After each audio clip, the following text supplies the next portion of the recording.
la pena de muerte y la defensa de la sociedad.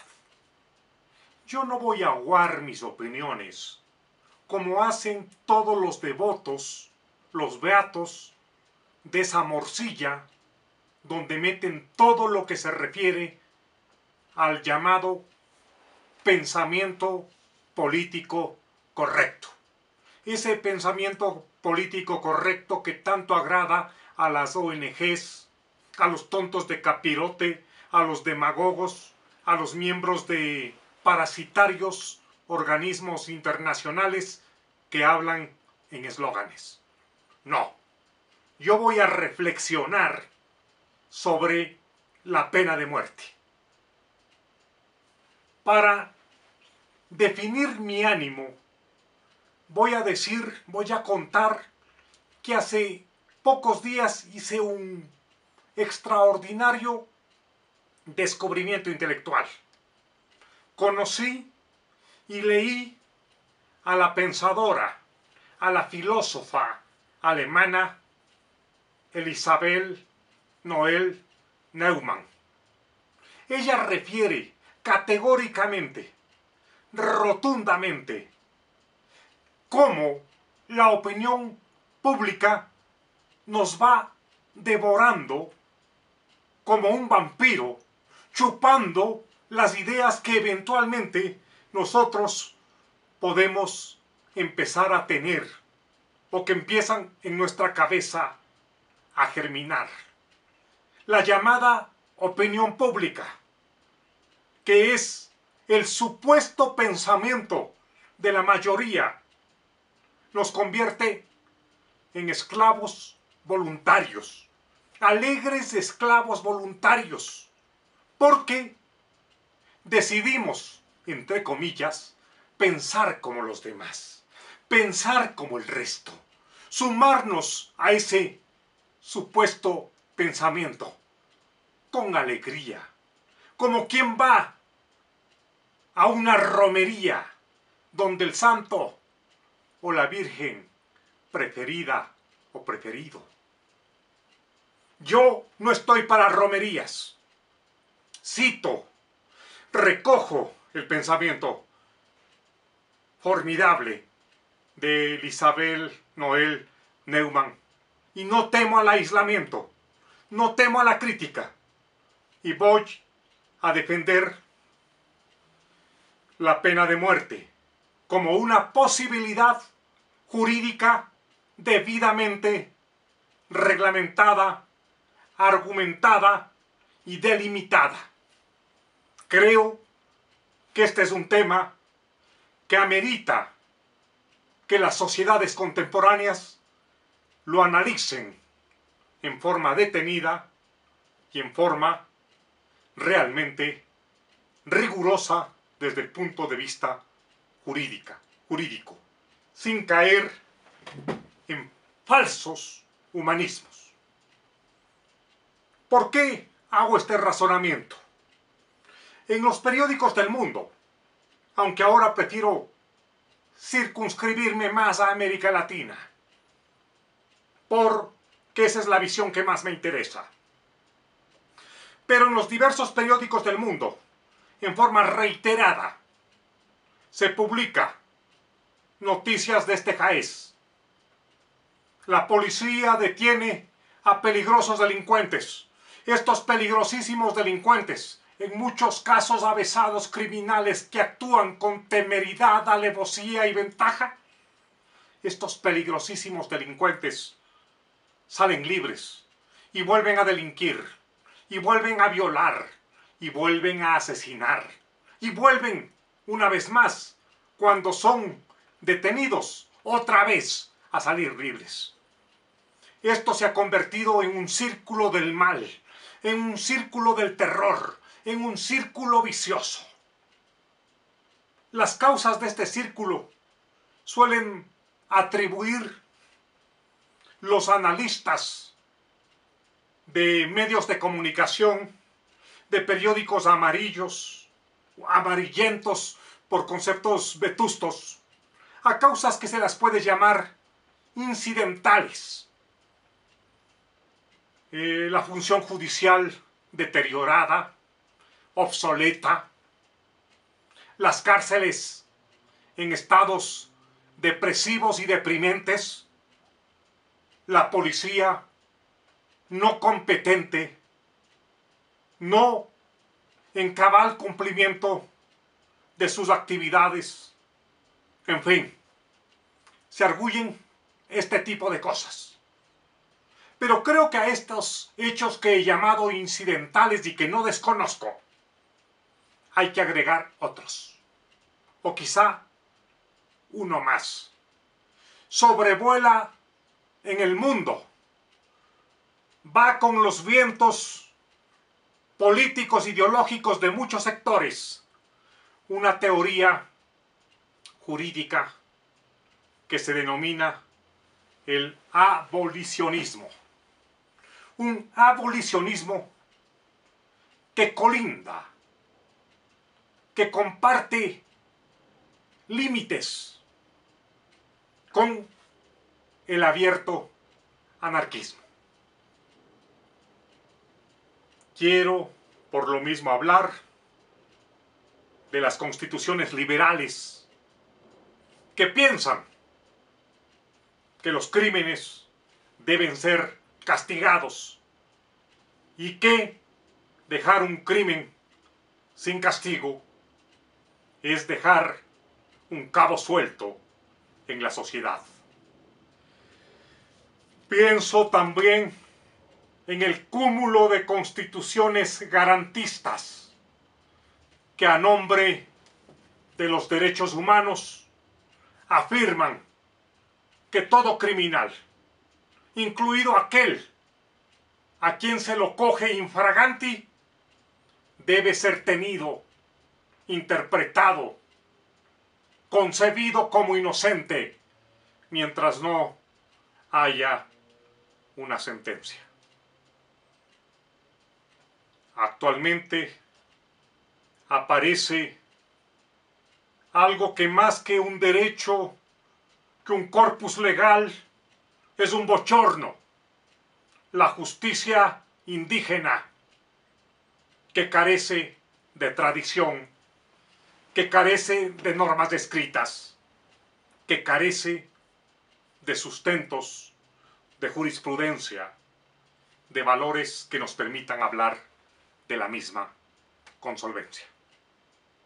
Pero, sobre todo, aparece lo que podemos llamar los preceptos recogidos del abolicionismo por ciertas constituciones abiertamente demagógicas. Voy a hablar con un poco más de rigor jurídico. Todo hombre, toda mujer que ha estudiado derecho, que conoce la jurisprudencia universal, que conoce las teorías del delito, recuerda sin duda el nombre del Marqués de Beccaria. El Marqués de Beccaria, en 1764, escribió un libro fundamental. El libro fundamental del Marqués fue el libro de los delitos y las penas. En este libro, el Marqués de Beccaria se opone a la pena de muerte, porque dice que porque dice textual, ni impide el delito, ni tiene efectos disuasorios. Busca además que el delito esté debidamente reglamentado.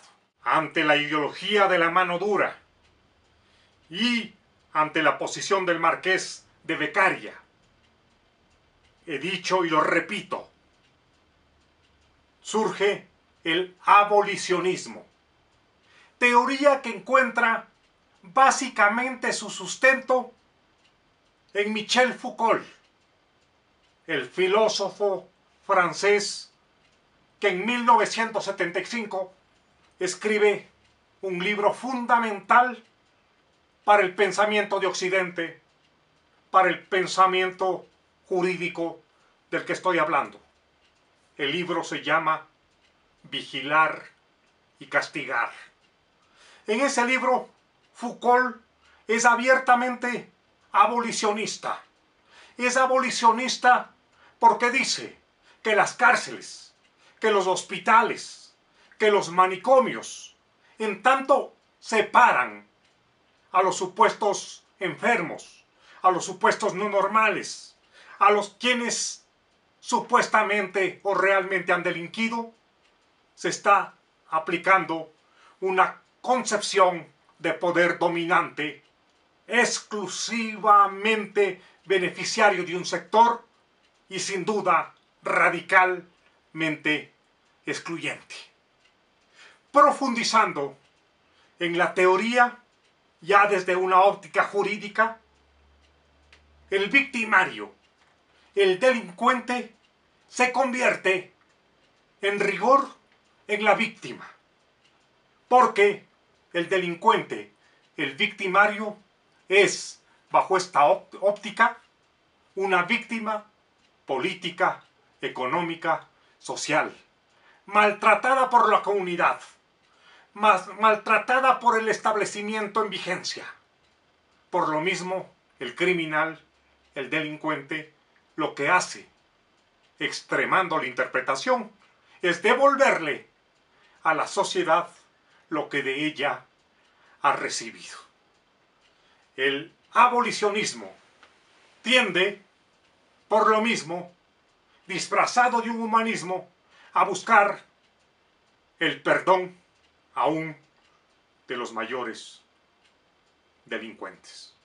Mano dura, garantismo, abolicionismo.